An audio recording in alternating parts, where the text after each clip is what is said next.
तो बेसिकली जो output devices हैं वो उसमें सबसे प्रमुख है printer, projector, plotter, monitor and speaker. These all are the output devices. Output devices are inbuilt in output unit. Output unit में ये सभी आउटपुट डिवाइसेस लगी होती हैं या अटैच होती हैं, ठीक है। तो आपसे पूछे कोई आउटपुट डिवाइस की डिफिनीशन क्या होती है या आउटपुट डिवाइसेस क्या होती हैं, तो output devices are those devices by which we can produce result which is processed by computer, ठीक है। तो सीपीयू जो भी इंफॉर्मेशन या जो भी गणना करके रिजल्ट डिस्प्ले करता है वो आउटपुट डिवाइस के माध्यम से डिस्प्ले करता है, ठीक है। और सीपीयू से इंफॉर्मेशन आउटपुट यूनिट की तरफ ट्रांसफर होता है, ना कि आउटपुट डिवाइसेस से सीपीयू की तरफ कोई इन्फॉर्मेशन ट्रांसफर नहीं होती है, ठीक है। ये आप याद रखना, जो डायरेक्शन है वो सीपीयू से आउटपुट की तरफ होगी, ठीक है। अब बात करते हैं कि इस ब्लॉक डायग्राम में एक यूनिट और बची हुई है जिसका नाम है मेमोरी यूनिट। तो मेमोरी यूनिट में क्या है, बहुत सारी जो मेमोरी है वो मेमोरी दो प्रकार की होती हैं, एक होता है मेन मेमोरी, एक होता है सेकेंडरी मेमोरी, ठीक। ऐसे अभी आपको हम बता रहे हैं, चार्ट से पूरा बताएंगे मेमोरी कितने प्रकार की हैं। अभी फिलहाल बात करते हैं सीपीयू में जो आपकी ये सब यूनिट हैं जिनका नाम है एएलयू, सीयू, इनका क्या मतलब होता है। तो हम बात करते हैं एएलयू। तो एएलयू जो है आपका, एएलयू की फुल फॉर्म क्या होती है, अरिथमेटिक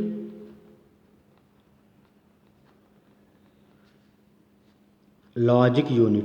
अरिथमेटिक लॉजिक यूनिट, ये आपकी एएलयू की फुल फॉर्म है, ठीक है। तो एएलयू का जो बेसिकली फंक्शन है, काम है, वो अरिथमेटिक का मतलब होता है एडिशन, सब्ट्रैक्शन, मल्टीप्लिकेशन, डिवीजन, जोड़ मीन्स जोड़, घटाना, गुणा एंड भाग। ये बेसिक जो ऑपरेशंस हैं वो एएलयू यूनिट की रिस्पॉन्सिबिलिटी है, उसकी जिम्मेदारी है, ठीक है। अब बात करते हैं कि आपकी जो सीयू होती है, सीयू का मतलब क्या होता है। सीयू का मतलब होता है control unit, CONTROL, control unit, ठीक है। तो सीयू का मतलब होता है कंट्रोल यूनिट। इसका मतलब क्या है, सीपीयू में कब किस इंस्ट्रक्शन को एग्जीक्यूट करना है, किस प्रकार से रिजल्ट डिस्प्ले करना है, ठीक है। कौन सी आउटपुट डिस्प्ले करेगी यूनिट, कौन सी आउटपुट यूनिट डिस्प्ले करेगी इस रिजल्ट को, मॉनिटर से शो करना है या प्रिंटर को ऑपरेट करना है। तो controlling mechanism means grant and permission की जो अथॉन्टिसिटी होती है वो कंट्रोल यूनिट के पास होती है, ठीक है। मीन्स कौन सी इनपुट यूनिट के थ्रू कौन सी इनपुट का जो डेटा हमें सीपीयू के पास जाना है, मेमोरी में कौन सा डेटा पहुंचाना है या मेमोरी से कौन सा डेटा फेच करना है, ये सारी रिस्पॉन्सिबिलिटी कंट्रोल यूनिट की होती है। मीन्स नियंत्रण का काम करती है कंट्रोल यूनिट, ठीक है। अब बात करते हैं रजिस्टर क्या होता है। तो जो रजिस्टर्स हैं, रजिस्टर वो मेमोरी एलिमेंट हैं, एक प्रकार के मेमोरी एलिमेंट हैं। बेसिकली कंप्यूटर जो सीपीयू में कैलकुलेशन होती है वो डेटा को रजिस्टर में स्टोर करके उसके बाद कैलकुलेशन की जाती है। तो registers are the storage unit.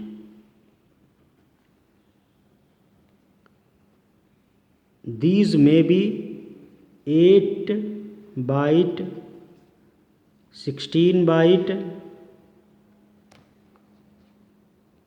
और 32 बाइट और बिट्स, ठीक है। इस प्रकार के रजिस्टर का साइज भी हो सकते हैं, ओके।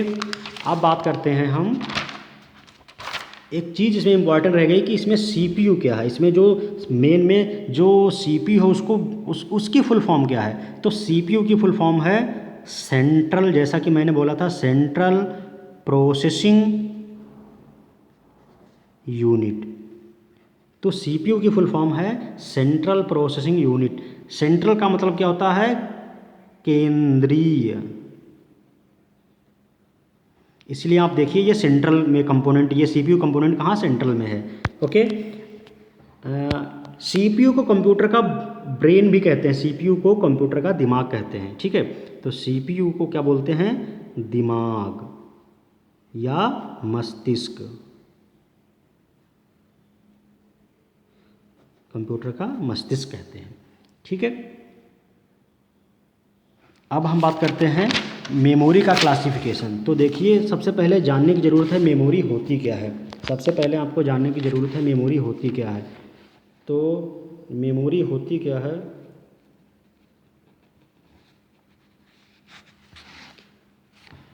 तो मेमोरी आपकी होती है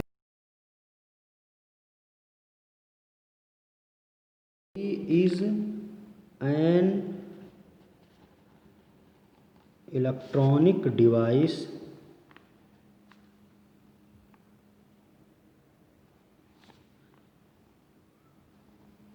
which is used to store data और इंफॉर्मेशन। क्या इसका मतलब हुआ, क्या इसका मतलब हुआ कि जो मेमोरी है वो एक इलेक्ट्रॉनिक डिवाइस है जिसका उद्देश्य डेटा या इंफॉर्मेशन को स्टोर करना है, संरक्षित करना है। ठीक है, अब बात आती है इलेक्ट्रॉनिक डिवाइस का मतलब यही फिर होगा कि ये इलेक्ट्रिसिटी से चलती है। मींस मेमोरी में आप जो डेटा है वो रीड करने के लिए किसी मींस जब तक इलेक्ट्रिक सप्लाई नहीं होगी तब तक उसमें कुछ आप पता नहीं कर सकते। ठीक है, अब बात करते हैं मेमोरी का चार्ट कि मेमोरी की कितने प्रकार की मेमोरी है। ठीक है, तो जो मेमोरी आपकी है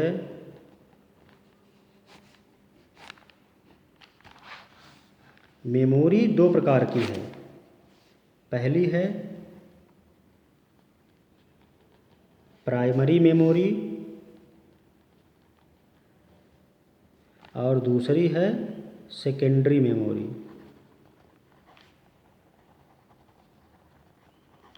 ठीक है, सेकेंडरी मेमोरी।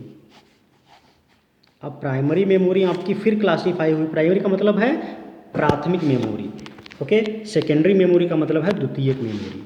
अब प्राइमरी मेमोरी में आपकी तीन प्रकार की मेमोरी होती हैं। रैम, दूसरी है रोम और तीसरी है कैच मेमोरी।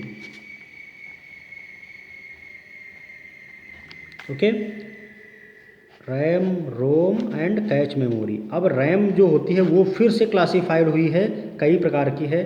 तो आपके लिए जो ज़रूरी है उतना हम बता रहे हैं। पहली है एस रैम, दूसरी है डी रैम। ओके, तो अब रैम का मतलब क्या होता है ये भी इंपॉर्टेंट, कई कॉम्पिटिटिव एग्जाम में पूछा जाता है कि रैम की फुल फॉर्म क्या है। तो रैम का मतलब है random access memory. Random access memory, इसका दूसरा नाम है रीड राइट मेमोरी। इसको